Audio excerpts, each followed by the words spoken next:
The following rather embarrassing story took place when I was around 19 years old. I'm a male who lives in Australia, and this was in the mid-2000s. It was Boxing Day, the day after Christmas for those of you in America, and there were plenty of good sales on at the local shopping center. Loaded with a wallet fat with cash, I got into my car and made the journey to the mall. Unfortunately, it seemed everybody else had the same idea. The car parks were chockers, and there seemed very little movement and plenty of cars circling with the same idea as me. To my left, a man middle-aged and slightly overweight and wearing too many clothes for the height of summer was gesturing to me. I ignored him and did a loop. On my return, he was still there.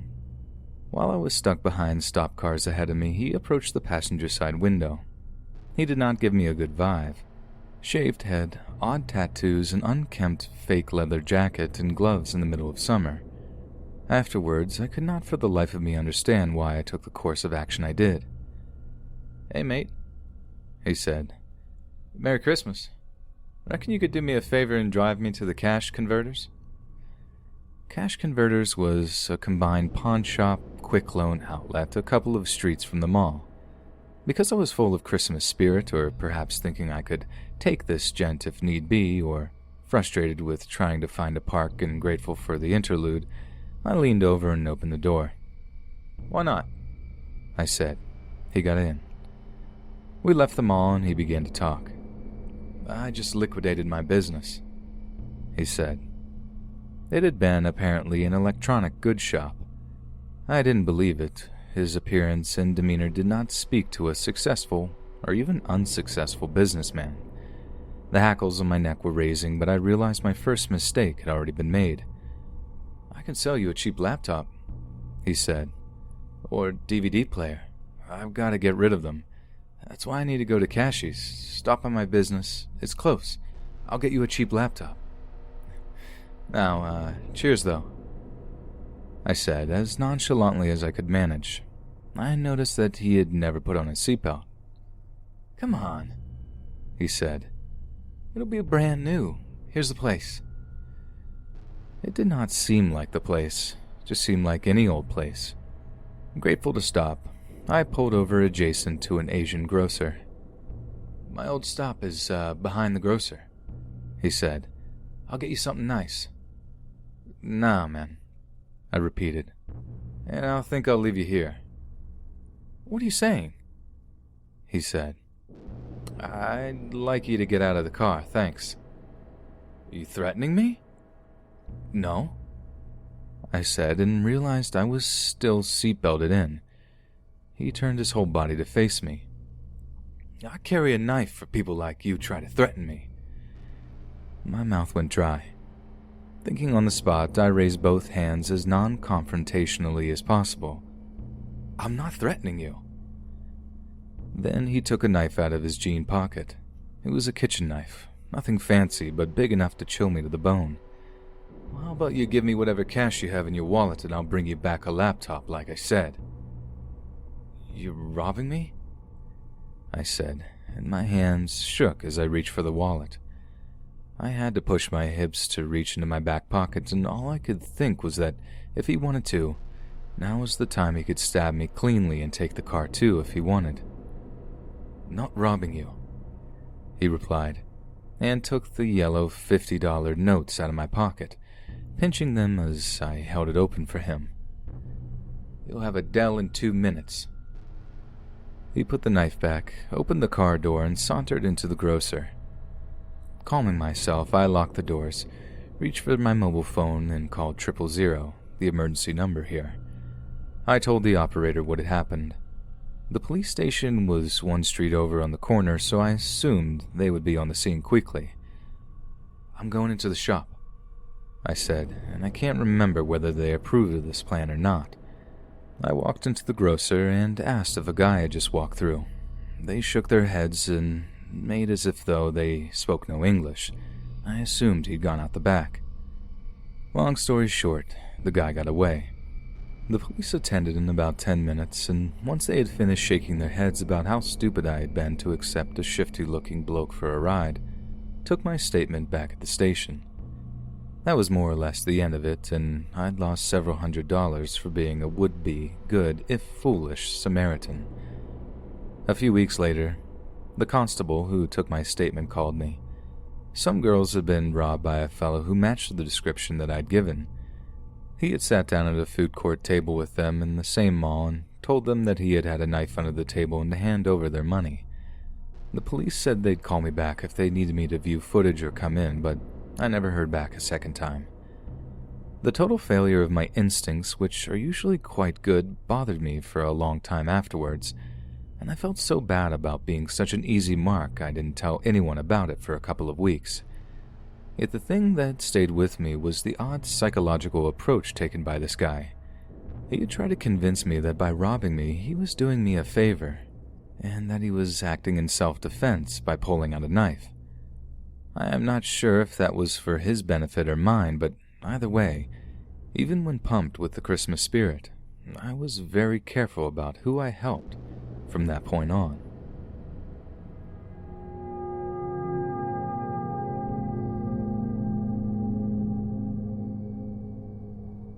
This happened in the late 90s in a medium-sized town in New England. It was the end of summer. I'd just turned 9. I'd gotten a Nintendo 64 for my birthday, and I was logging some serious hours of GoldenEye and Mario 64 on this beautiful summer day turned evening. My friend had gotten 120 stars and met Yoshi already, and here I hadn't even breached 70 when my mom came down the stairs. It was time to go pick up my younger brother from camp, and since my dad wasn't home from work yet, I'd had to go with her. I was mid-star here. I pleaded with her to let me stay home. "No, you can't pause it. I won't answer the door. If someone calls you're in the shower, you'll call them right back. I'm not a baby." My mom had let me stay home alone during the day a couple of times. I knew all the rules, but it was dark out and she didn't want to let me stay home alone all night. I pleaded with her. Finally, knowing my dad would be home in the next 30 minutes or so, she relented. Score. She must have ran into my dad in the driveway because it couldn't have been more than a minute before I heard the garage door open and my dad walk in. It was time to go pick up my older brother from football practice. I paused my game. There was a 0% chance I could convince my dad to let me stay home, even for the 20 to 30 minutes it would take to scoop my brother. We drove to the field and watched the last 15 minutes of practice under the lights. It would have been nearing 9 p.m. by the time we reached the driveway. Light poured out from the garage as the door went up. "Whoa, did you guys see that?" my brother exclaimed. "Some guy just ran through our backyard." Our house was set back from the road and surrounded by woods, so there definitely shouldn't be anyone in the backyard. I thought my brother was trying to scare me, and presumably so did my dad because he told him to pipe down. It was just a shadow. We live in a typical colonial house. The garage opened into a finished basement that was our game room. My dad and my brother went upstairs as I quickly shuffled back to my game. I flipped on the lights and immediately I noticed that the window pane on the door to the backyard had a big hole smashed through it. I called for my dad to come back downstairs. He went and checked the door. It was still closed and locked. He checked the rest of the basement. Another window that opened underneath our deck had a hole in it and a brick was laying on the floor. My brother and I were in shock as my dad grabbed a bat and checked the first and second floors. No other doors or windows were broken. Nothing was missing.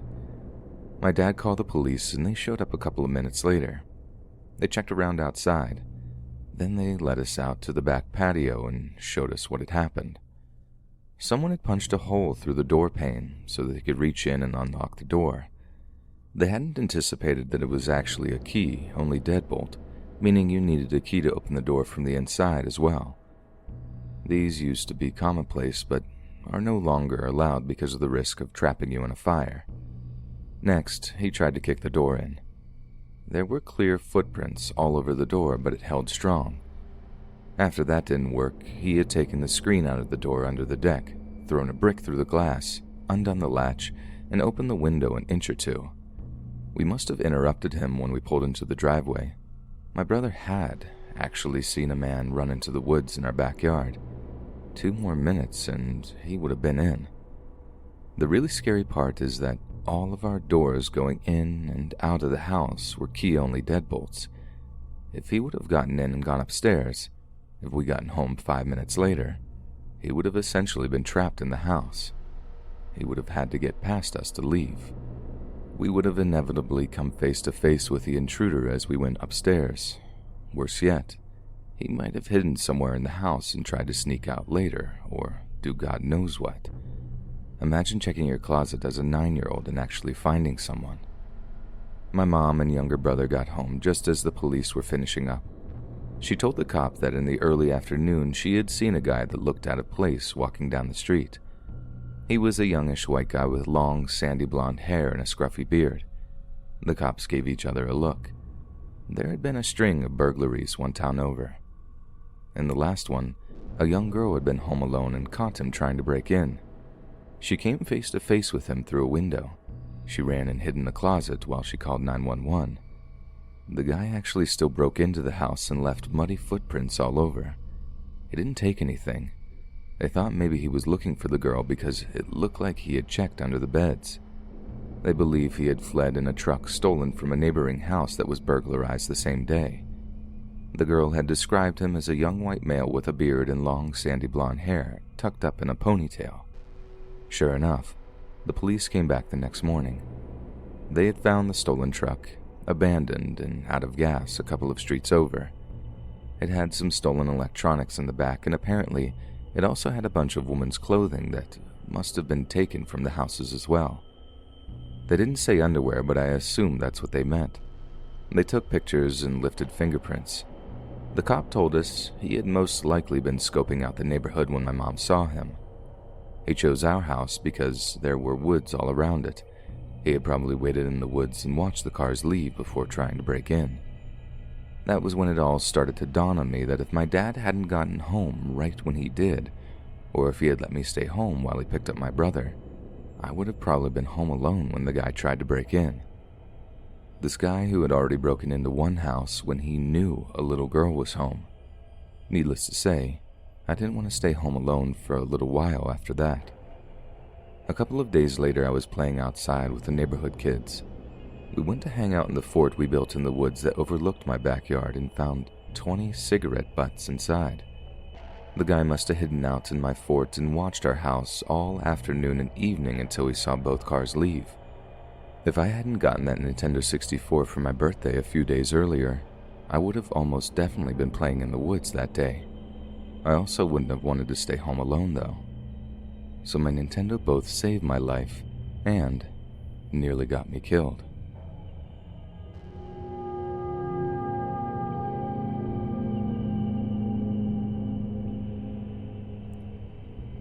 This is another story about how my usual spot-on instincts concerning people failed me spectacularly. It starts with an innocent night on the town with my coworker and friend, Georgia, or as I always called her, G. She's a teensy, pocket-sized elf of a girl who bears a close resemblance to a young Claire Danes, so not altogether unfortunate-looking. This was during a period when my boyfriend and I were separated. She was single too, so we went out to the local watering holes together quite often. It was that period of our lives where a night on the town meant dressing to the nines and then drinking, dancing, and flirting all night long. Now, as for myself, I very rarely drink. I get inebriated even less often. My limit is usually 1 mixed drink or 2 beers. I just don't like to put myself into a state where I am not in control, especially in a bar type of setting where you really need to be on your guard. For this reason, I usually drove whenever we went to the local watering holes. But that night, there was something wrong with my car. If I remember correctly, there was an exhaust leak. It wasn't something that would keep the car from running, but could possibly cause us to be pulled over. Not a scenario that someone who was a drunk passenger and potentially a drink or two in their system wants to invite. Since we didn't want to run the risk of having any run-ins with the law, we decided that G would drive. To make a long story short, G got spectacularly drunk and decided to leave with an ex that she happened to run into during that night. "Don't worry though," she says. "James said he would take you home." James was the nice-looking guy that she had introduced me to during the night. She told me that they went to the same church and she had known him since she was a kid, and he was a really nice guy. James and I had been talking and dancing and, yes, even flirting a little as the night progressed. Because I felt like we had gotten to know each other a little bit, and because he came with G's stamp of approval, not something she gave readily to anyone, I felt fairly comfortable accepting a ride home. Also, I was kind of put on the spot since G had already asked James and told me about it in front of him. I didn't want to insult a guy I potentially wanted to go out with. Looking back, I wish to whatever you worship that I just called a cab. On the way to my place, James dropped a lot of hints. I'm not ready to call it a night. I'd like to hang out a bit more. I could use another beer, etc. I casually told him that I was tired and ready for bed and thanked him for the ride. He asked for a kiss and I gave him a playful peck on the cheek, patted him on the arm, and shut the car door. The next day, I go out to run errands and the phone rings as I'm walking in the door. It's James wanting to hang out. I'm tired, so I say he can come over and we'll watch a movie and hang out for a short while. When I hang up, I see he's left a couple of messages while I was out. A little pushy, but okay, I guess. Maybe he just really likes me. We're sitting on the couch, watching a movie, and he goes from friendly companion to full-on makeout mode in 0.2 seconds. I mean, 1 second we're sitting on the couch at a comfortable distance, not holding hands or even touching each other. The next, he's practically on top of me, ramming his tongue down my throat. Oh no, dude, homegirl don't play that. So I'm telling him no, and he's acting like he doesn't get it. He's getting slightly more and more aggressively affectionate, and I'm starting to low-key panic. I don't remember what I said exactly, but I did eventually manage to get him out the door. Relatively unscathed, I thought, save for a copious amount of unwanted slobber. When I went to change for bed later, I found finger marks on my upper arms from where he'd gripped me so hard. The next night, I got approximately 10 calls from James. I didn't answer. He left voicemails. Every single time. This was before everyone had electronic leashes, aka cell phones. I myself only had a landline, so it was a lot easier to ghost someone back then. I figured I'd just not answer the phone and he'd eventually give up. Like most sensible people, right? Wrong. My phone rings at 4 a.m. Now, we know nothing good happens at that hour of the night. People don't call you up to chat, so when I was jolted out of sleep, I answered the phone automatically without even pausing to think or look at caller ID. It's James. What are you doing? Are you kidding me? I'm sleeping. No, you're not. Yes, I am. That's what most people do at 4 a.m. on a work night. Why is your living room light on then? You know that old saying, my blood ran cold? Well, I always thought it was a dramatic phrase to describe sudden fear, but you don't fully understand it until you experience it the way I did. He was calling me from right outside my front door. I was single, lived alone, and had no weapon. I was in the habit of leaving certain lights on at all times because, quite honestly, I'm afraid of the dark. I feel safer with lights on and even sleep with a bedside lamp on. I always have since I was a child. I don't remember what I said back, except that it involved lots of swearing, and it ended with him pounding on my door and calling me repeatedly for about a half hour or so. I eventually had to call the police to get rid of him. The next day, I sarcastically thanked G for the setup, and she was furious when she saw the bruises on my arms. She ended up admitting that she didn't really know James all that well, but they had been acquainted for a long time and he seemed like a nice guy. He kept up the psycho dialing for a while, but finally quit when G confronted him about my bruises and threatened to expose his behavior to their church community, and worse, his mother.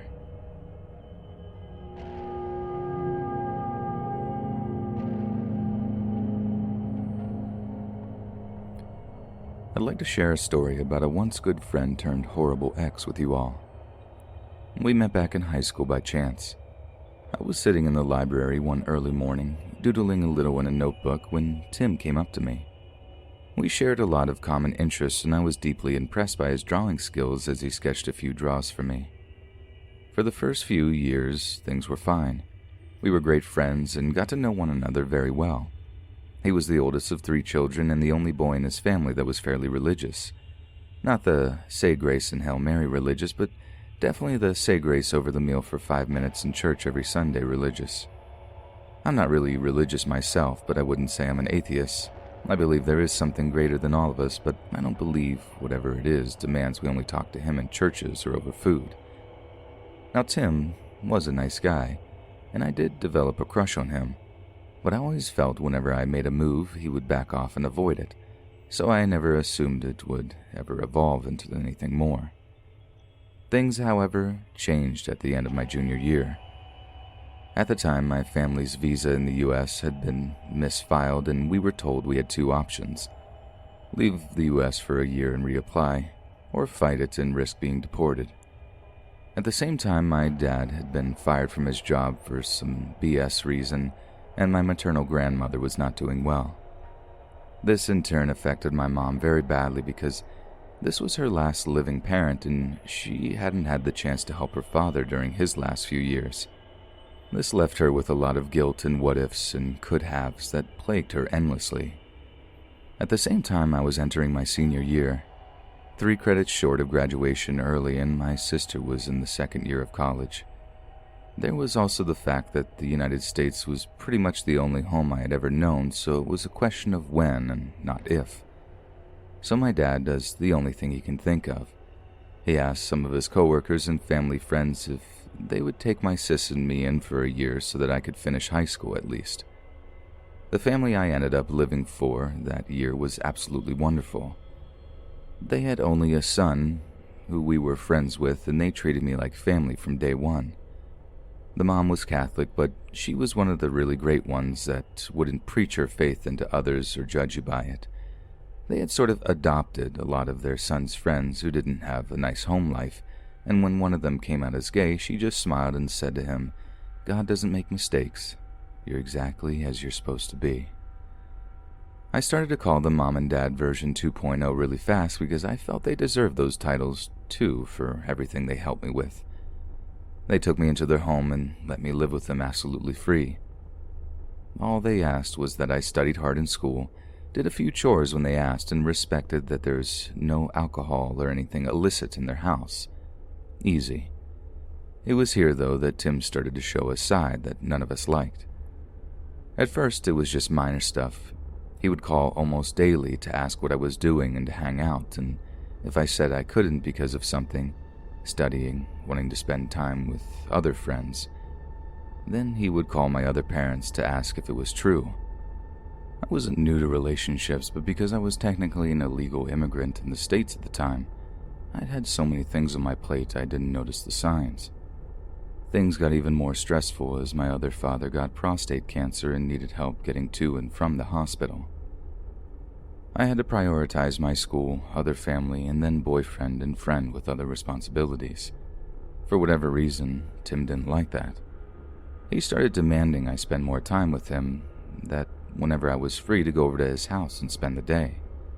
I liked his family, they were nice people, but I am also an introvert, and if I don't have at least a little bit of solo time, I can't recharge proper. Soon, the pressuring started. It was strange. It was to go to church, his church. He kept saying how it was important and how I'd feel great going there and love it, and it was a Christian duty. This was right when the whole Muhammad drawing controversy happened, and I've never found comfort in religions, much less the kind where they pressure you on Christian duties. I avoided it for a while until I finally got the courage to tell him I wasn't comfortable with the idea of going to church, and given everything I need to ensure to graduate as well, my other family's own problems, I didn't feel I had time to add church to it. You would think it was okay, but not for Tim. He got super offended and started demanding that I give a better reason as to why not. He even went as far as to go to my other mother and talk to her about the idea of us going to church. She thankfully told him that was my choice, and regardless of his feelings about it, he needed to respect that. Then, the creep factor went up a notch. He started showing up uninvited both at my home and school. He had graduated at the time and was in college. It was easy for him to get into school grounds since he had gone there too. He would go looking for me all over campus, try to guess which classes I was taking to find me. Both my other parents and even other brother even caught him once trying to peek into my room through the blinds to see if I was home after asking if I was really there or not. My other mother told him that was inappropriate, while my other father told him to never do that again because it was unacceptable. My brother, at first, made a few jokes about him, calling him ogles for trying to peep in, but after he caught Tim doing it again at 2 in the morning while I was asleep, he told him he was officially going into creepers territory and that he would beat him down if he didn't stop. I stopped laughing whenever Tim was around. I became more and more reserved to the point where everyone but Tim commented that I didn't seem happy in the relationship at all. And it was weird too, because the furthest that we'd ever even really gone was holding hands. He wouldn't even let me kiss him on the cheek in private. The final straw came when I was over at his place trying to figure out how to tell him I wanted to go back to being friends, when his mom suddenly said that it was so nice that we were following tradition. I asked her what she meant, and she told me that she and her husband had been high school sweethearts and married right after high school, and that Tim was doing the same. I full-on panicked. We hadn't dated long. We barely did anything that could be called being a couple, and I was heading back to Denmark after I graduated. I was only 18 and nowhere near the age where I felt ready to marry, not to mention how conflicted I was feeling about the relationship. I couldn't see this ever working out. I was starting to see that our relationship as a couple was more toxic rather than healthy. The first chance I had, I told him in private that I didn't feel like this was working out. I still wanted to be kind and not to embarrass him in front of his family. I've never felt breakups should be public displays. Tim did not take this well. He pleaded and begged, saying if I just tried to go to church with him, I would see the light. Not sure how, since he knew I didn't want to, that I was ruining his family's tradition.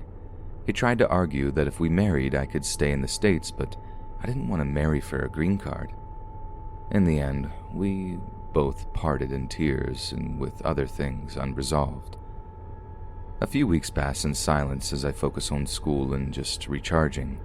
I'm getting ready to graduate and dealing with the reality that my biological parents won't get to see it because of our finances weren't very good at the time, and try to focus that my other family and sister will at least see me get my diploma.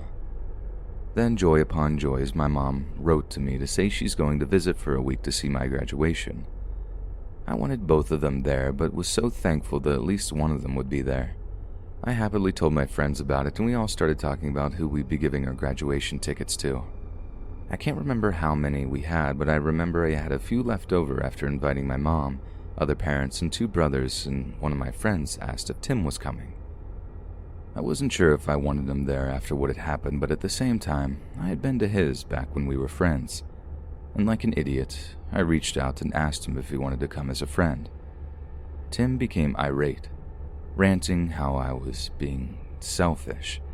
His anger was so explosive that it shocked me, and he finished it by saying to me, "There are 5 priorities in life: God, family, health, school, and friends.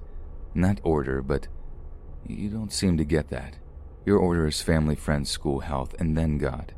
You need to sort yourself out." At the time, I was too shocked to react at first because I muttered a small, "But that is how I see things. They are what matters," before walking away. I gave my extra tickets to a classmate who needed them more because he had one of those massive, close-knit families. Graduation comes, and I receive my diploma with cheers and pride, knowing that which a high school diploma doesn't mean a whole lot. It is my first set of proof that I can dedicate the time needed to learn something. I toss my cap, look for it after, and immediately go off to get the real thing. Our school kept them hostage, so we would have to behave during the ceremony and look for family. When I found them, I can instantly tell you that something was off. They smile at me, but clearly something is bothering them. I ask what was wrong, but they just brush it off, making an excuse that someone had one of those stupid annoying horns with them. I didn't believe them, and in the end, my mom told me that Tim had shown up. She knew a little bit about the drama going on and figured he was just there to say congratulations. Well, spoiler, he wasn't. He said he needed to talk to her about me and how I needed to be saved, that I was destined for eternal torment because I wasn't embracing the church or what my womanly duties were meant to be. She asked him what he meant, and he said to obey her future husband. She lost it, and I did too when she told me. We were not engaged, and even if he was, I am not some dog that's meant to follow orders. In the words of a pastor I once had, God made Eve from Adam's rib, not from his head, for she was not above him, not his foot, for she is not behind him, but his side, for she is equal, and so that he can place his arm around her to protect her when needed. I'm not religious, but I've always liked the way of explaining Adam and Eve. So to hear that Tim thought I was his to order around made me furious. The last I spoke with him, I let him have it. I yelled and threatened, telling him if he ever thought he had any rights to decide what I deemed important in my life, that he had another thing coming. He tried to argue that I needed to be saved, and finally I just screamed. I screamed that I didn't need to be saved, that I didn't want to be saved, and I'm happy as I am. He stared at me, saying that I didn't mean it. I said I did, and that if he kept pushing as he was, then I didn't want to speak with him again. I told him it was making our friendship unbearable, and if he didn't learn to respect people's opinions on religion, the next relationship he would be in wouldn't work either. He got angry and said that I was destined for hell, and in a fit of rage I told him, our relationship is hell. You've made it that way. To which I left immediately. I lived in the States for a month after that, and we didn't talk about it. His family tried to plead for me to apologize to Tim for what I had said, but I told them that I had meant it because of his constant bullying. After that, I wasn't welcomed at their house anymore, not that I ever even wanted back. Tim tried to reach out to me again a few years later with some sort of over-religious story and how I was like the main character. I told him I would like it if we could be friends, but if he was going to send me religious texts like before, he needed to delete my contact info. We haven't spoken since. He ended up dating a dear friend of mine a few years later, only to mess it up the same way he had ours. My friend had asked if I was okay with them dating, to which I told her honestly that that wasn't for me to decide. Just because he was my ex, it didn't give me any right to say that he could or couldn't date, but reminded her to not let him bully her about religion. She had just left the Mormon church. To this day, I think he's still single and trying to find some girl that he can save with religion. And while I wish for him to find his special someone someday that meets his needs willing, I will say this, Tim, I'm glad we'll never meet again, as an ocean is now between us.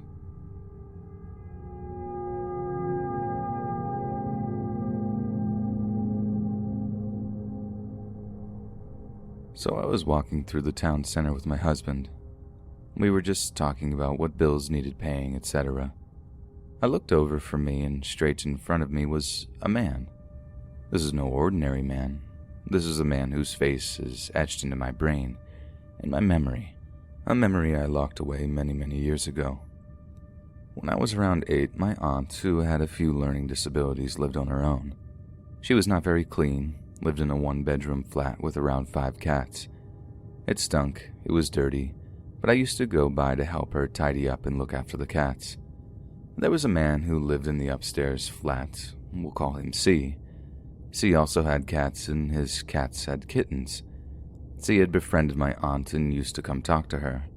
They seemed like good friends, but I didn't like him too much. One day while I was there, C turned up.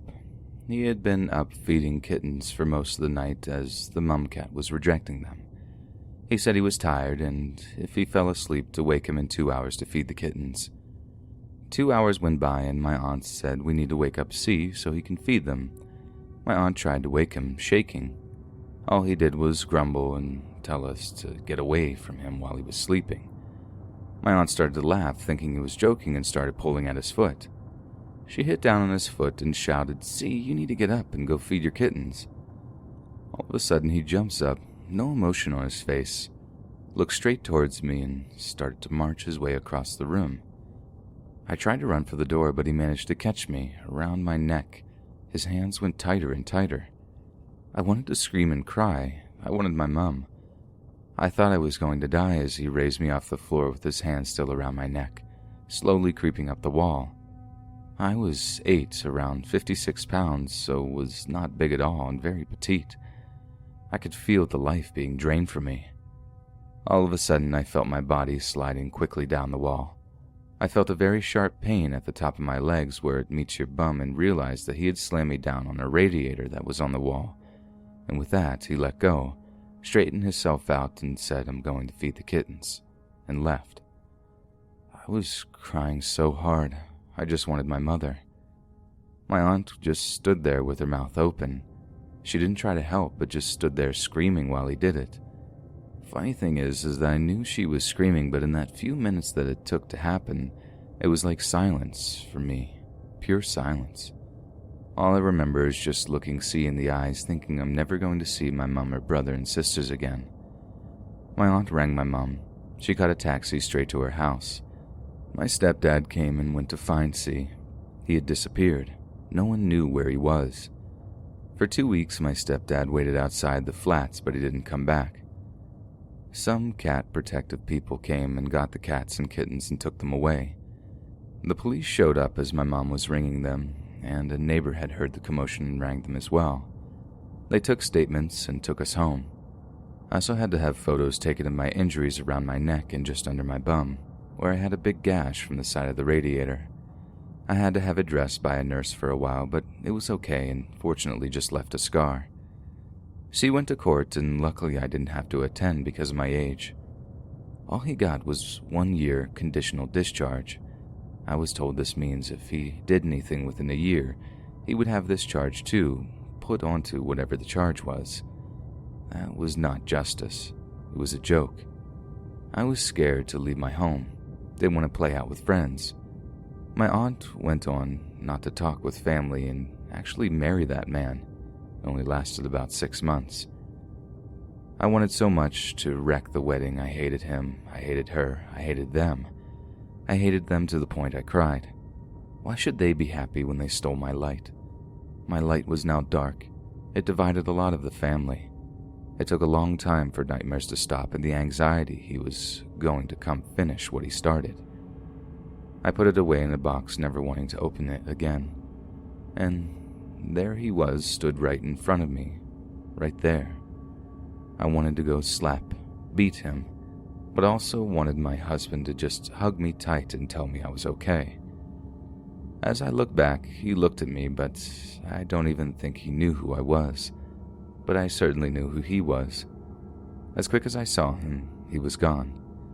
I stewed on my feelings for a few days, but I think it's time to put them back in the box, where they belong.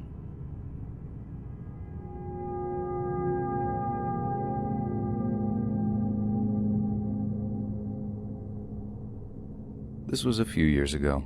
I was 23 and I just graduated university with my journalism degree.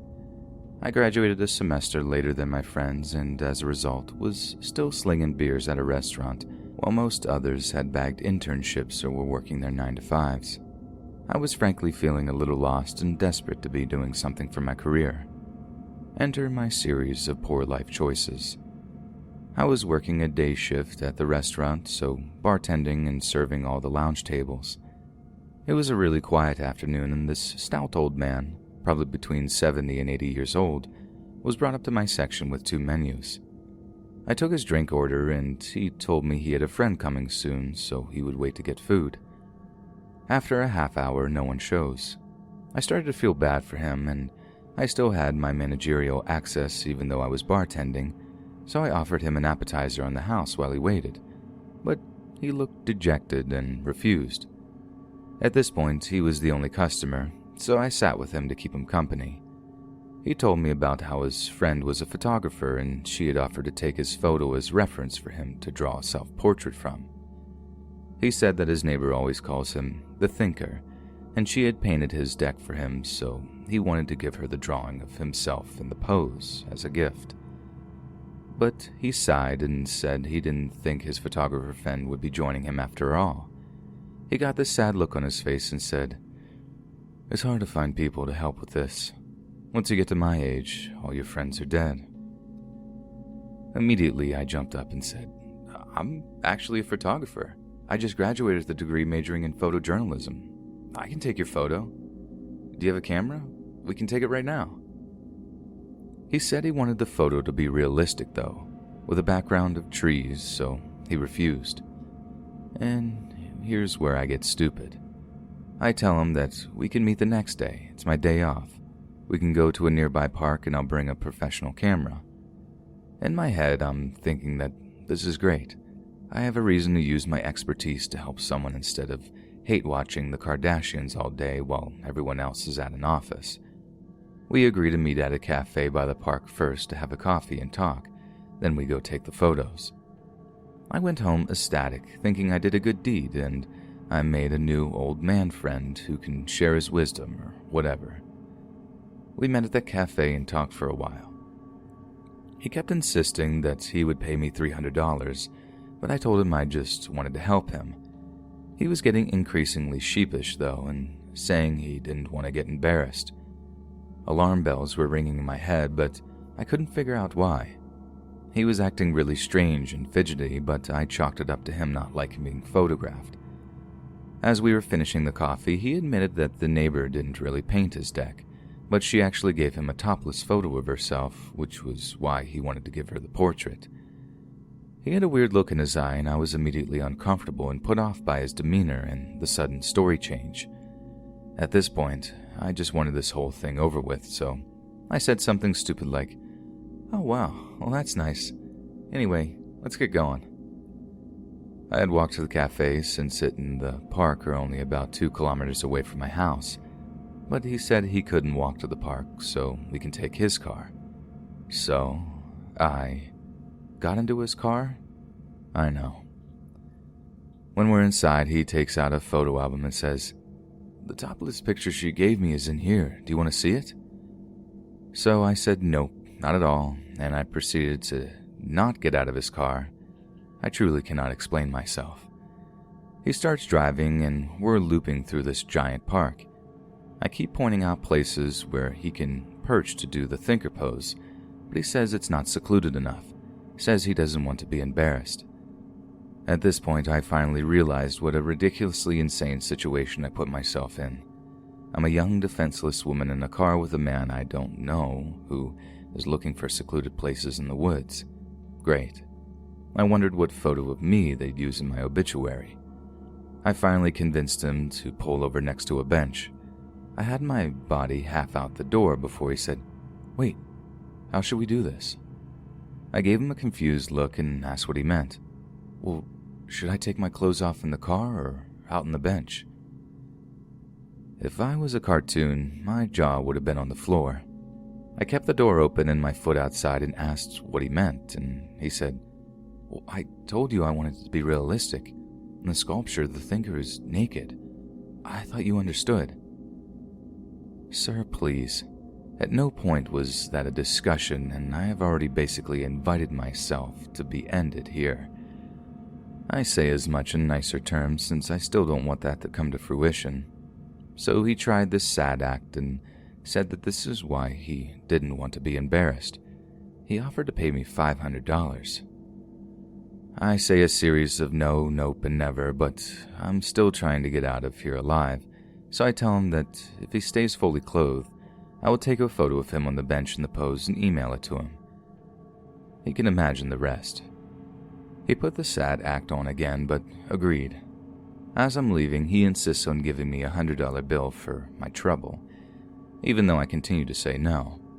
But he puts it in my hand. I half ran the entire way to the university bar and spent the day drinking and feeling violated and awful and confused and upset with myself and with him. I spent the dirty money on fancy whiskey for my boyfriend because I didn't want it. I never sent him the photos. But wait, there's more. Months later, I went on a trip to the mountains with some friends, 2 of whom I worked with at the restaurant.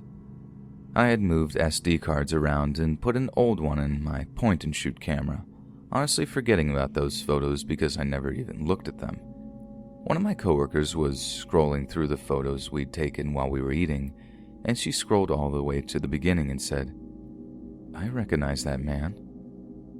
Turns out, he did the exact same thing to her 5 months prior to my idiocy, at the same restaurant, only she did let him get down to his skivvies.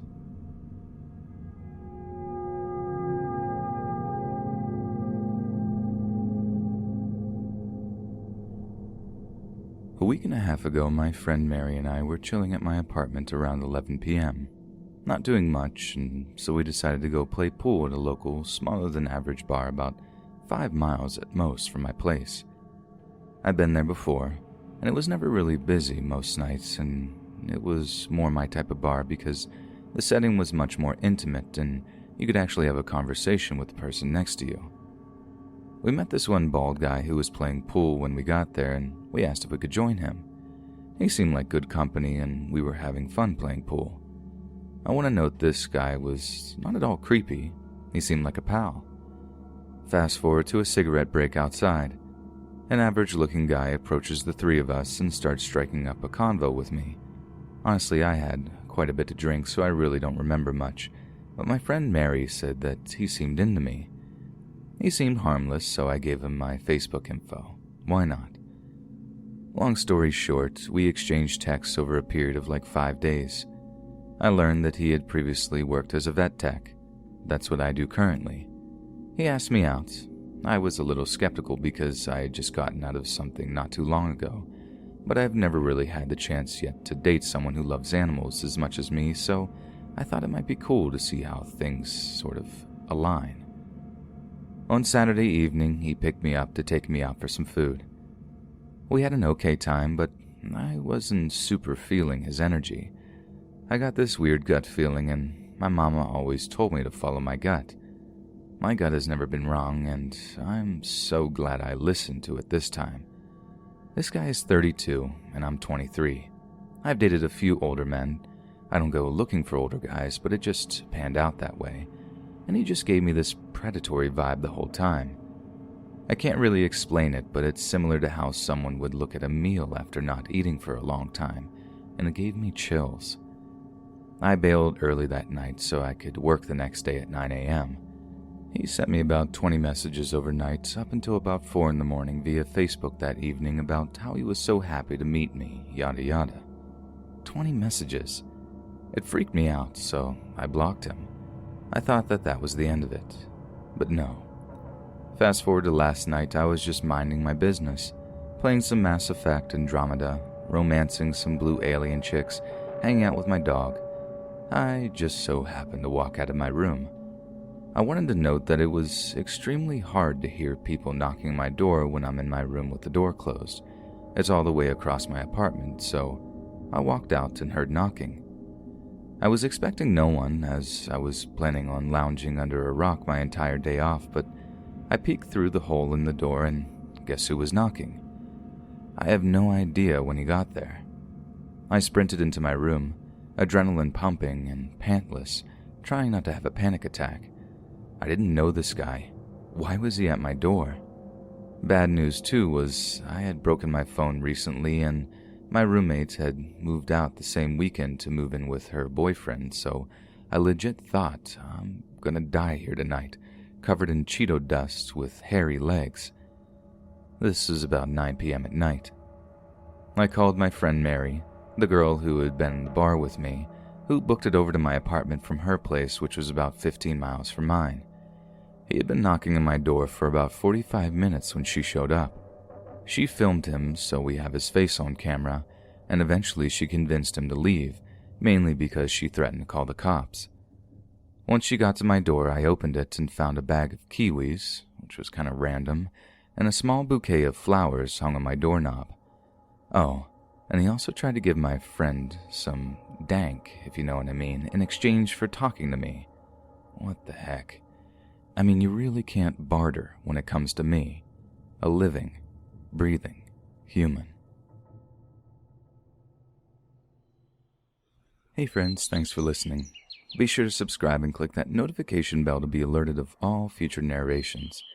If you got a story, be sure to submit them to my subreddit, /LetsReadOfficial, and give and receive feedback from the community, and maybe even hear your story featured on the next video. and join my Discord to interact with me and other listeners directly. And if you want to support me even more, grab early access to all future narrations for just $1 a month on Patreon, and maybe even pick up some Let's Read merch on Spreadshirt. And check out the Let's Read podcast, where you can hear all these stories in long compilation form and save huge on data, located on both Spotify and Apple Podcasts. Links in the bio. Thanks so much, friends, and I'll see you again soon.